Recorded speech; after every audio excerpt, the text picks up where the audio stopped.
China కోసం భారతదేశం super sketch వేస్తుంది. అడుగడుగునా ఎక్కడ దాకా ఏం చెయ్యాలి, ఎలా చెయ్యాలి అన్నటువంటి ప్రణాళికలు చేసుకుంటూ వస్తుంది.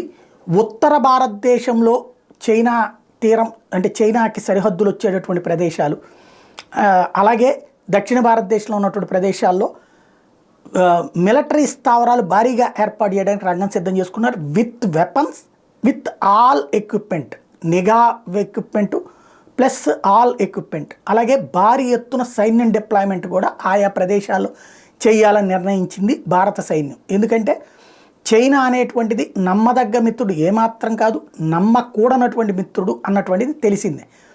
అది చేసేటువంటి నాటకాలు ఎస్పెషల్లీ రేపు ఎలక్షన్స్ వస్తున్నప్పుడు రాజకీయాలను ప్రభావితం చేయడానికి క్రిందటిసారి పుల్వామా అటాక్ చైనా ప్రోద్బలంతో జరిగింది. పాకిస్తాన్ చైనా కలిసి భారత్లో రాజకీయాలు మార్చాలనుకున్నారు. ఇప్పుడు రైతు ఉద్యమాల వెనకాల చైనా ఉన్నటువంటిది.